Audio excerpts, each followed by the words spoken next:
Mga katrops, welcome back ulit kayo sa aking channel Sports React PH at ngayon na ay pag-uusapan natin ang balitang mas nagalit pa nga daw ang mga fans ng Dallas Mavericks kay Nico Harrison.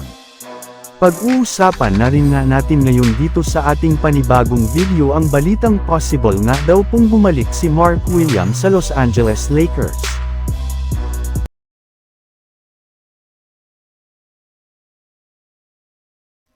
Hirap rin nga talaga mga katrops, ng Dallas Mavericks na makaangat sa standings ng Western Conference dahil sa ilang mga problemang hinaharap nila ngayon kagaya na lang ng pagtatamo ng injury ng halos lahat ng kanilang mga center kagaya nina Derek Lively II, Anthony Davis at maging Daniel Gafford na nagkaroon pa lang ng injury sa kanilang pagkatalo kanina laban sa Sacramento Kings.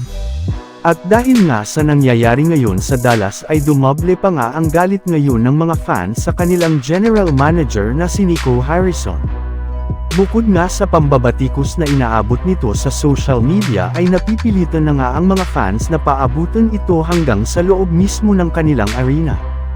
In fact, sa pagkatalo nga ng Dallas ngayong araw ay may isang fan pa nga dito ang matapang na humarap sa camera ng halftime at sinabi na kailangan na nga daw pong sisantihin ng Mavs si Nico Harrison. Well, hanggang ngayon ang may ilang mga Mavs fans parent nga talaga ang hindi tanggap ang ginawang move ng kanilang team. Mas lalo lamang nga silang napipikon since habang gumaganda nga ang laro ni Luka Doncic sa Lakers ay naghihirap nga ang Mavs ngayon sa pagkawalang muli ni Davis. Samantala pumunta naman tayo sa ating sunod na pag-uusapan ngayon sa balitang possible nga daw pong bumalik si Mark Williams sa Los Angeles Lakers. Ilang araw lamang nga mga katrops, mula nang ikansela ng Los Angeles Lakers ang kanilang trade kay Mark Williams ay may lumabas na balita na mismong Charlotte Hornets na nga ang nagsabi na nakikipag-usap na nga daw po ang kanilang team sa mismong management ng NBA para ipawalang bisa ang pagkansela ng Lakers sa kanilang trade.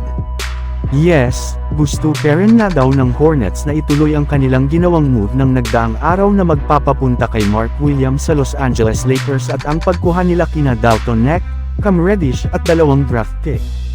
Ngunit kahit anuman nga mga katrops, ang gawing reklamo ng Hornets dito ay wala rin naman nga sila ditong magagawa since ayaw na rin naman ng Lakers na kunin si Williams dahil sa pagiging injury prone nito.